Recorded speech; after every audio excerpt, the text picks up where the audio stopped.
జై కాంగ్రెస్.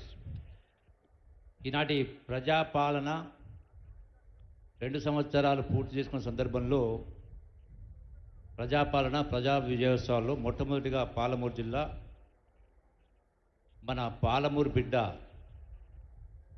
గౌరవ ముఖ్యమంత్రి రేవంత్ రెడ్డి గారు, అట్లాగే సభాధ్యక్షులు మీ అభిమాన నాయకుడు గౌరవ సహచర మంత్రివర్యులు వాకిటి శ్రీహరి గారు, అట్లాగే ఇన్ఛార్జ్ మంత్రివర్యులు పెద్దలు దామోదర్ రాజనరసింహ గారు, అట్లాగే మిత్రుడు సహచర మంత్రివర్యులు కోమటిరెడ్డి వెంకటి గారు, అట్లాగే కార్పొరేషన్ అధ్యక్షులు, ప్రభుత్వ సలహాదారులు, వేదికపై ఉన్నటువంటి సహచర శాసన సభ్యులందరికీ, వేదికపై ఉన్నటువంటి ఇతర పెద్దలందరికీ, మక్తల్ నియోజకవర్గ ప్రజలందరూ కూడా ఈ శుభ సందర్భంలో మీ అందరికీ హృదయపూర్వక నమస్కారం తెలియజేస్తా ఉన్నా.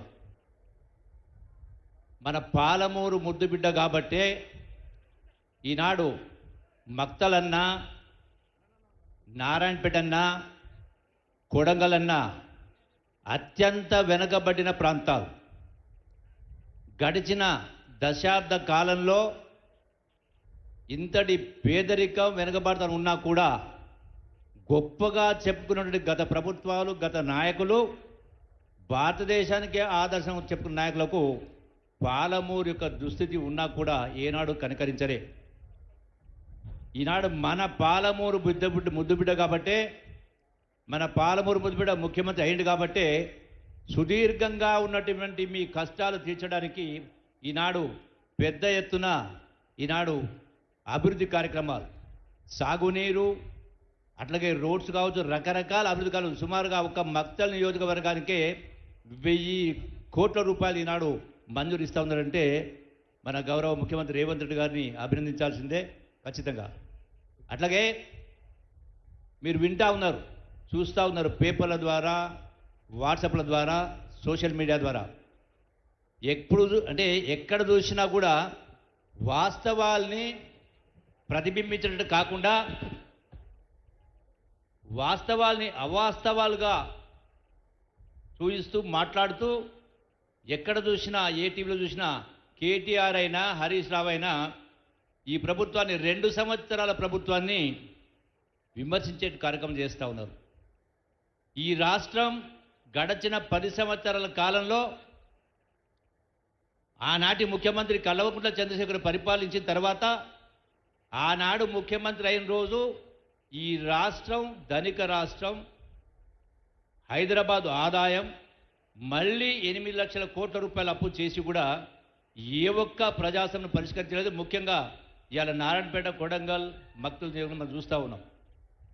మరి నేను ఒక మాట చెప్తా, సమయం లేదు కాబట్టి, మొన్న జూబ్లీహిల్స్ ఎన్నికల్లో జరిగినటువంటి శాసనసభ జూబ్లీహిల్స్ ఉప ఎన్నికల్లో కేటీఆర్ మాట్లాడుతూ, జూబ్లీహిల్స్ ఉప ఎన్నిక గడచిన 2 సంవత్సరాల రేవంత్ రెడ్డి గారి పరిపాలన, కాంగ్రెస్ పరిపాలనకు ప్రజలు రెఫరెండం 2 సంవత్సరాల పరిపాలన పైన ప్రజలు తీర్పు ఇవ్వబోతా ఉన్నారని 1కి 10 సార్లు ప్రస్తావించిండు. కరెక్టే. మీ అన్ని ప్రశ్నలకు సమాధానం కేటీఆర్ ఏదైతే మాట్లాడిండో, 2 సంవత్సరాల గొప్పగా చెప్పుకుంటా ఉన్నారు మన ఇందిరమ్మ ప్రభుత్వం అని, ప్రజాపాలనని, రేవంత్ రెడ్డి గారి ప్రభుత్వం అని. ఈ 2 సంవత్సరాల పరిపాలనలో జూబ్లీస్ ఎన్నికలు తీర్పు ఇవ్వబోతా ఉన్నారు పరిపాలన పైన అన్నారు. కేటీఆర్, హరీష్ రావు, ఇలా బీఆర్ఎస్ నాయకులందరినీ కూడా నేను ప్రశ్నిస్తా ఉన్నా, ముఖం ఎక్కడ పెట్టుకుంటారు? జూబ్లీస్ ఎన్నికల్లో ఈ 2 సంవత్సరాల పరిపాలనల పైన ప్రజలు తీర్పిచ్చిండు. 20,000 పైన మెజార్టీతో కాంగ్రెస్ పార్టీని గెలిపేయడం జరిగింది. గౌరవ ముఖ్యమంత్రి రేవంత్ రెడ్డి నాయకత్వాన్ని బలపరచడం జరిగింది. ఇక దేనికి సమాధానం చెప్పాలి మీకు? 100% ఈ ప్రభుత్వం ప్రజాప్రభుత్వం, ఇందిరమ్మ ప్రభుత్వం, పేదల పక్షపాతి, పేదల ప్రభుత్వం. మరొక విషయం, అందుకే ఈనాడు కాదు, ఆనాటి నుంచి, ఇందిరాగాంధీ నుంచి ఈనాటి వరకు కూడా ప్రజలకు ఏదైనా మేలు చేసే కార్యక్రమాలు జరిగినాయంటే అది కాంగ్రెస్ ప్రభుత్వం జరిగింది. కాబట్టి మీరందరూ ఒకటి ధ్యాస పెట్టుకోవాలా. ఈ భారతదేశానికి కాంగ్రెస్ పార్టీ శ్రీరామ రక్ష.